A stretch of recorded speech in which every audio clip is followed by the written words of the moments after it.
The program is In Touch. I'm Ginny McGehee for our Hall Communications stations. And in our studios today, Lieutenant Garry Scott of the Vermont State Police. He's with the Traffic Operations Unit Crash Reconstruction Team.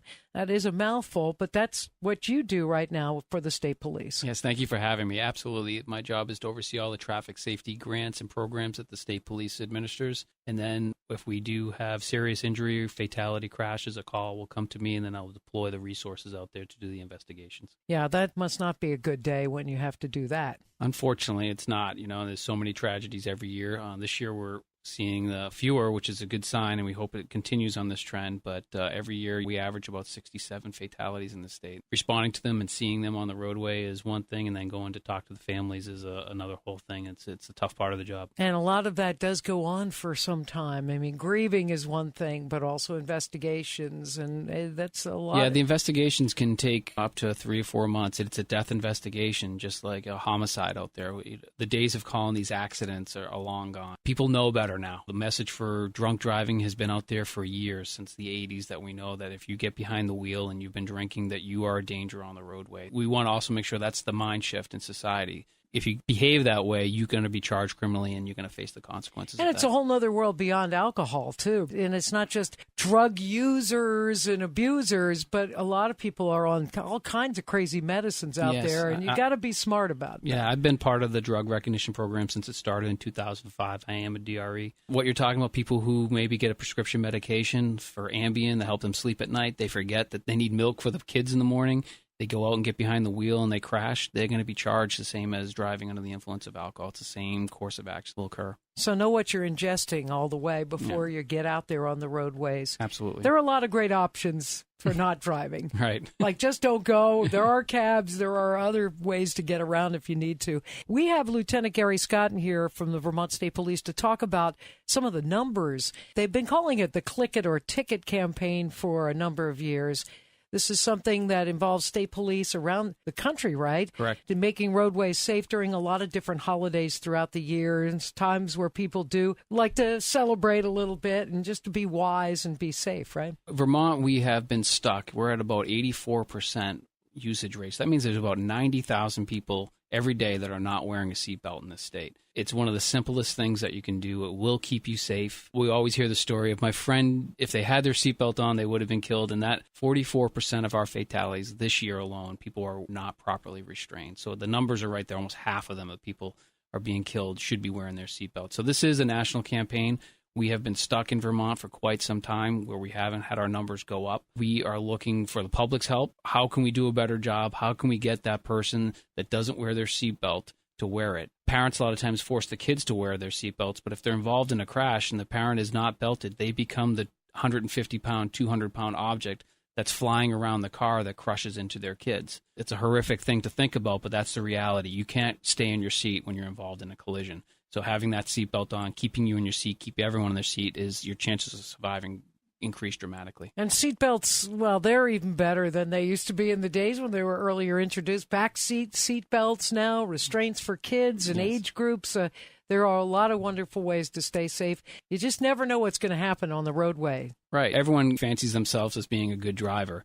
But then we think about it, the person who comes up behind you who is late for their appointment, and they're going to cut you off. And if you lose control of the car because they've cut you off and you start flipping over on the interstate at 80 miles an hour, there's not much you can do about that. And Mother Nature recently has thrown us some snow, and I'm going to guess we're going to get a little more. You never know how that's going to play out, even with the best of snow tires. Absolutely. And that's one thing we see every year is the early winter. People are kind of a little bit late getting their tires on, and they're trying to get to work. That's one of the big steps, getting a good snow tire on your car, not having just an all-season, because snow tires in all seasons freeze at different temperatures, and they grip the road differently. So if you don't have a good snow tire in your car, you're really going to fall behind. V-Trans does a great job every year getting out there as soon as they can, doing the best work they can with the resources they have, but the responsibility falls back on all of us as the drivers of motor vehicles to take a look, to see what the road conditions are. If we see it's going to be a bad day, give yourself some more time to get to work. You can't go 65 miles an hour on the interstate in January and in February and December.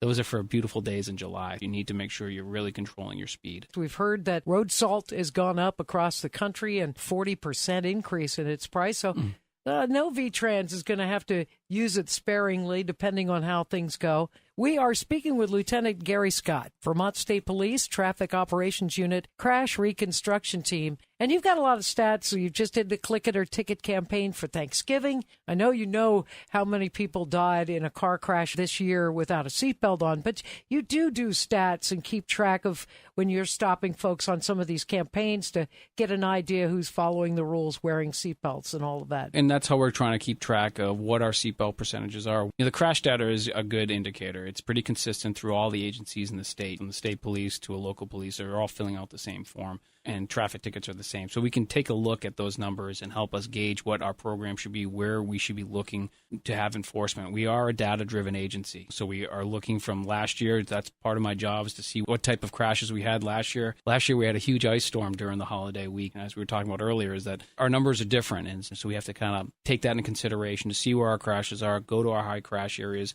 and that's where we're going to deploy our resources out there. But that's a big thing. We do keep track of how many traffic stops the troopers are making, how many motorists assist, and how many crashes occur, whether they're impairment-related, alcohol, drug-related. And plus, you must know all the kind of troubling spots on roadways out there to a degree that may need some redoing, or are places where things happen. And of course, with winter weather, we always think of Bolton Flats. Yeah. It seems to French Hill and all of that on the interstate gets kind of icy and messy, too. But the state police are all over the state, small roadways and the big interstate. The majority of our crashes occur on the secondary roads, not just on the interstate. And we do have a group. All the state agencies and private agencies are working together. It's a group called the Vermont Highway Safety Alliance, in which we all sit at a table and put down our traffic safety plans and combine resources to make sure we're all on the same page on where the problems are. Now I can call my counterpart at V-Trans and say, this is an issue that we've seen come up. How can we fix it together? And then they may bring in other resources that I haven't thought of or are not available to the state police. So we are sitting at a table. We are speaking to each other, looking at road engineering. Where are our bad intersections? What can we do to have better signage? Can we change the roadway? What type of funding do we have there? Maybe it's engineering of automobiles. As we've all seen, they've come a long way. So it's all of these things. The technology at University of Vermont Medical Center is at the table with us as well. So we know that advances in EMS response, in the hospital advancement, road engineering, vehicle engineering, and enforcement, the 4 E's, as we sort of call them, is what we need to have working together, have successful traffic safety programs in the state. You just reminded me, though, to tell everybody that what you already know is when you see EMTs, state police troopers, other enforcement out there that are trying to respond or take somebody somewhere that needs help, get out of the way. Yeah, we see that commonly, is that people they're in their car, they have the music up, they're sort of only paying attention to what's in front of them, not what's coming up on them. And if we're trying to get to a scene and the vehicles frequently don't get out of the way, a car in front of them will pull over, and frequently we'll see another car just go right around them and block off the road even more for us. So yeah, that's a good tip. Please be aware out there for us. Holiday safety is what we're talking about, and we know that Memorial Day weekend, 4th of July, here we are with the Christmas holidays ahead, just had Thanksgiving and New Year's around the corner. And you call this Operation CARE, Combined Accident Reduction Effort. Is this state police, or do you work with other law enforcement? And when you do your Click It or Ticket campaign? Sure, the CARE campaign is a nationwide, involving all the state police agencies. Every holiday weekend, every state police agency participates in this, because we see that these are the times of year we have a higher volume of traffic on the roadways. People are sometimes making poor decisions, so that's why we want to have an extra enforcement effort out there to try to keep people in between the lines, so to speak, and to just make good decisions and be safe. Every state police agency around the country participates in this. We gather data, and we have conferences and meetings to talk about the trends that are occurring and how we can do it better. And we're always looking for public feedback about where the problems are. We need people to tell us where the problems are a lot of times, because we have limited resources. So you see a bad driver, calling 911 and letting us know where the location is, what the vehicle make and model is, and if you can get the registration. All of that helps, and we can do a follow-up investigation or stop the vehicle hopefully as quickly as possible. We're talking about the simple use of seatbelts, which saves lives. Of course, there are new rules on the roads. Is seatbelts still a secondary? The secondary, so that means if you do not have it on and the police officer sees you, you can't be stopped for it. But if you have another infraction,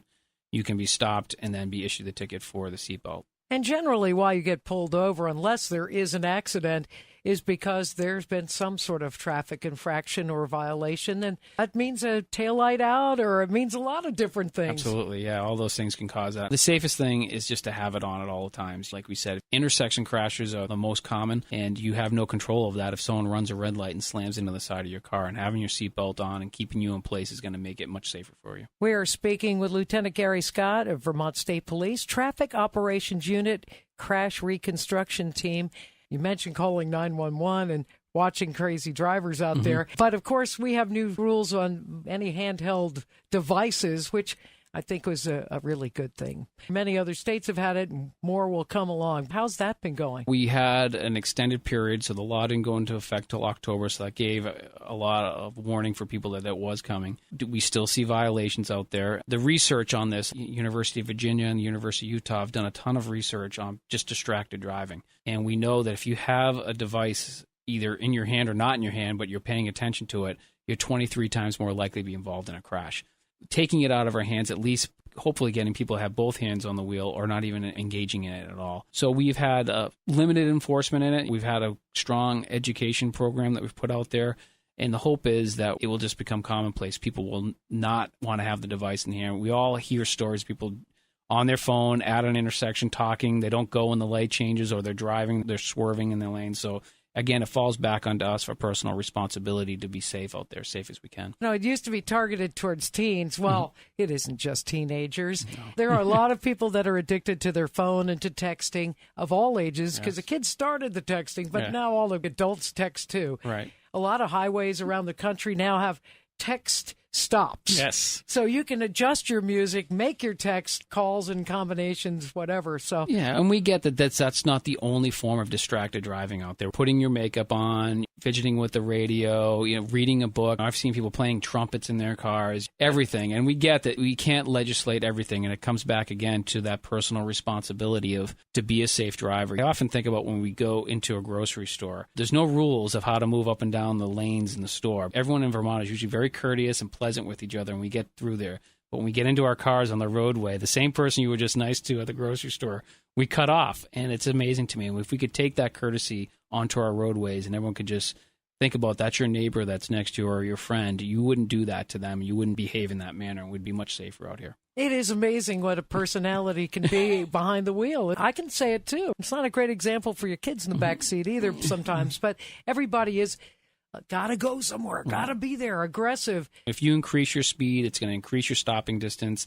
And if you do hit something, it's going to increase your likelihood of being injured. I was just going to ask one more thing. You talked about getting grants for these click it or ticket safety events on the roadways, highways, byways. That is something comes from the federal government that you guys have to apply for? Sure. So the National Highway Traffic Safety Administration disperses the funds to the states. Our Governor's Highway Safety Program then takes a look internally in the state, and local and state agencies apply, and then that's how the money is distributed that way. So the state police usually is a larger organization. We have more troopers on the road, so we usually get a little bit more money than local PDs. We appreciate everybody who puts the uniform on every day and night and through the winter storms and through the holidays. And are there going to be sobriety checkpoints set up during the holiday season? Absolutely. That's the goal. And sobriety checkpoints are a minor disturbance in driving. We get that. But the research shows that when they are up, we do have fewer crashes and fewer incidents of impaired drivers out there. So every barracks around the state will participate in them. They will set them up weather dependent. During Thanksgiving, we had a snowstorm on the Wednesday evening, so that canceled a lot of them. We had to deal with the crashes. Put you to work elsewhere. Right. Yeah. So, but that's the goal, is to get out there, and when people see the lights flashing, and overall, we get a positive response about them. People like to see us out there, and it gives us an opportunity to communicate with the public about what's happening, what our goals are to reduce these crashes, and it's one way to do it. The research indicates when we do them, we see fewer crashes out there. I should ask you if there's anything else you'd like to add before we finish up here. I think our goal is just for everyone to be safe on the roadways. We want everyone to get to their destinations safely and have a good time. But if you go out, have a plan. You don't want to get yourself caught in that position where you've had too much to drink and now you're making that decision to get home. If you come up with a plan beforehand, you'll be all set. You'll allow yourself to have a few drinks. But if you get stopped, just to stop without a crash or anything, you're talking $10,000 when it's all said and done. Your night in jail, going to court, missing work, your car being towed, the fines, the fees, the lawyers. It's just not worth it. And in the embarrassment, you're going to have to go home and tell your family this is what happened.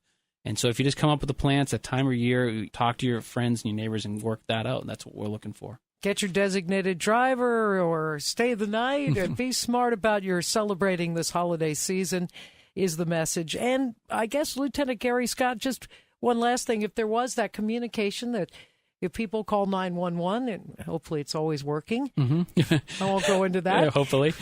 But people can communicate with Vermont State Police with any of their issues in the world of traffic, safety, and what's going on out there. Yeah, if it's a non-emergency, you should look to call the local barracks, and you can speak to the station commanders there. But emergency purposes, call 911 and let us know, and we want to get out there and stop these aggressive drivers. We want you all to have a great, safe holiday season. Lieutenant Garry Scott, Vermont State Police Traffic Operations Unit, Crash Reconstruction Team. You're doing a lot out there to make it safer for us, and we appreciate that. Thank you for having me. I want to thank all our listeners for tuning in. I'm Ginny McGehee, and you're in touch.